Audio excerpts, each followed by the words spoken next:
Hi guys, it's Ben Heath from Lead Guru, and in this video, I'm going to talk about excluding purchases, excluding customers from your Facebook ads. Is it something you want to do? When do you want to do it? When do you not want to do it? I'm also going to show you how you go about excluding your previous customers from your Facebook ad campaigns. Before I get into that, I want to very quickly ask you to smash that like button and of course subscribe to my YouTube channel if you are new and haven't done so already. So let's get started by showing you exactly what it is I'm talking about. So I've got an example conversions campaign created here in my example Facebook ad account, and I'm going to jump to the ad set level because we know that's where you are targeting. And if I click on edit in here and scroll down to this custom audiences section, you can click on this exclude button and you can see you've got include people at least one of the following, exclude people one of the following. So I could, for example, put in here, I've already uploaded it in preparation, a customer list. Okay. And what this would do is I could then enter in all my other regular targeting options. I've got plenty of videos on that. Check out links in the video description for how you go about doing other targeting related things. But this would now exclude anyone that's on my customer list, so previous purchasers, previous customers, from seeing my Facebook ads.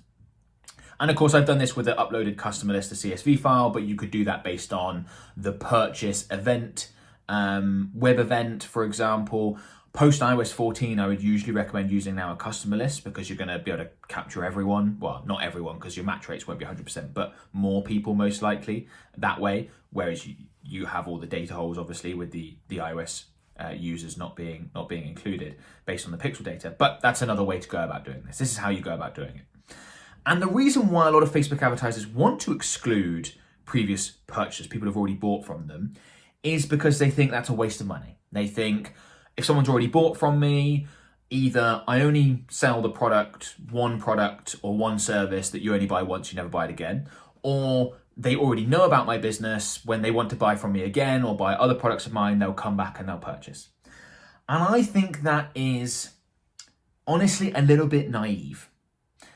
And I think that excluding previous customers, except for one, potentially two, but one major scenario that I'm going to explain in a minute, is not a good idea, and it's not something that I would recommend you do. So firstly, if you have any element of repeat business, so people buy from you again, or they buy alternative products and services from you having bought from you once before, you absolutely don't want to be excluding previous customers. The idea that because they've bought from you once, you don't need to advertise to them again is a complete myth. I think it's fairly arrogant on the business owner standpoint to think that because someone's bought from you before, your business is going to be top of their mind. No, people have busy lives, all sorts of other things. They need to be reminded.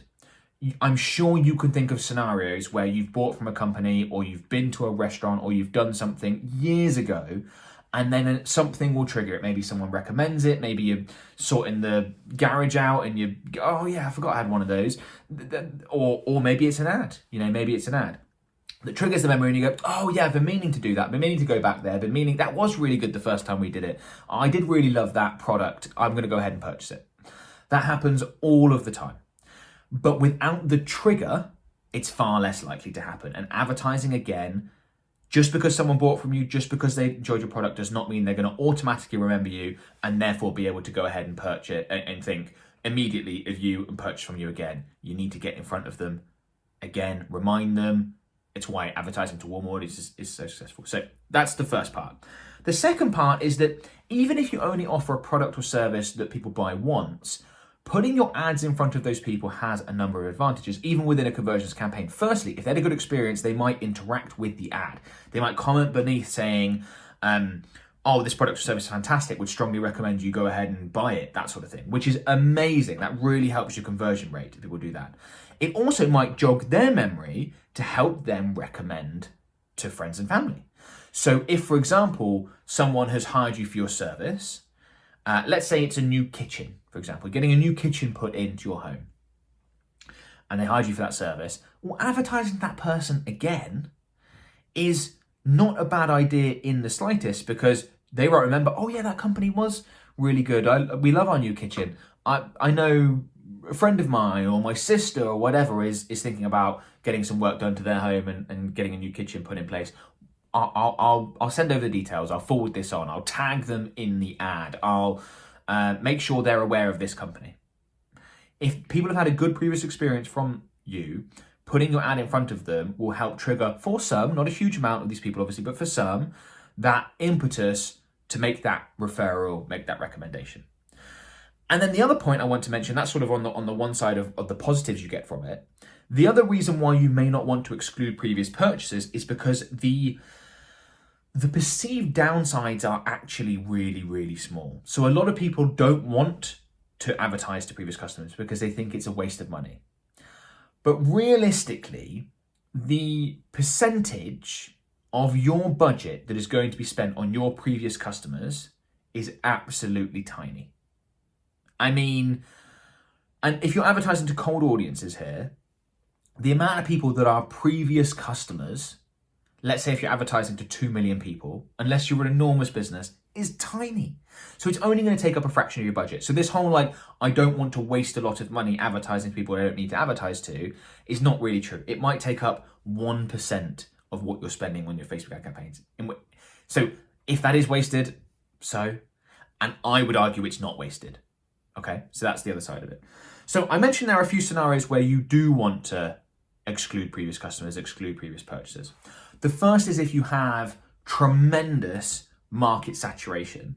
So let's say for example, you're advertising in a local area and you would estimate that perhaps 20% of the people that you're potentially advertising to have already bought. Okay, then maybe you want to think about it. This sometimes happens, I said, this more happens with local businesses because you've got much smaller audiences, but it could be a local experiential business. It could be like a restaurant, for example, and you've done lots of advertising and you know that so many people have come in and all that sort of stuff. Okay, that might be a scenario in which I would entertain excluding previous customers. The other scenario is, and this is probably the more pressing case where you do want to do it, is if you've got a whole bunch of people that have bought a product or service from you for, let's say, a certain price, and you're running a new deal, a new discount or something that you think might annoy previous customers. You don't want people commenting being like, I bought this full price, and people get annoyed at that sort of thing. So in that sort of scenario, if you're now running if it's a small discount, people understand that sometimes a discounted price is not a big deal. But if it's like a really big aggressive discount, people have bought, if you're offering a 70% off Black Friday sale, do you want to advertise that to people that have already bought it for 100% of the price? Well, that's a big discount. Maybe you want to exclude them there, okay?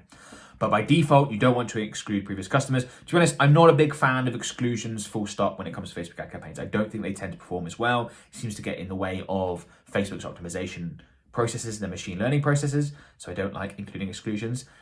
And even as I said, I can see why people want to exclude existing purchasers. They want to exclude previous customers, but it is not something that I typically do, except for rare cases like what I just mentioned.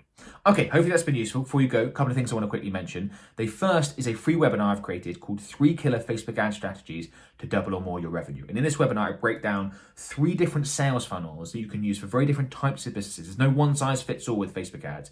And I break those sales funnels down into their steps so you can follow along. You can see, all right, I've got this type of business. I want to use this sales funnel. How does it work? I show you exactly how to do it in this webinar. It's completely free. Link is in the video description below. Would strongly recommend you check it out. It's about 60-70 minutes long. I think it'd be well worth your time. I said completely free. The other thing I want to mention is YouTube channel membership. So you can now become a member of my YouTube channel, and members get certain perks like priority reply to comments. I'm prioritizing replying to member comments. They also get to have a say in what content I create next. It's a small monthly fee to become a channel member. If you click on the join button beneath this video, that'll bring up a window that shows you information all about how it works and all that sort of stuff. So if you do want to support my channel, you appreciate the content I create, that's a great way to do it, and that would be much appreciated.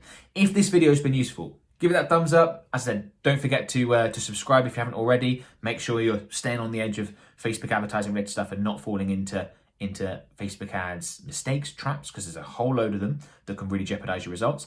And comment below to let me know whether you become a member or not. Comment below with questions. I see them all. I get to as many as I can. And yeah, I'll talk to you soon. Thanks a lot, guys. Bye for now.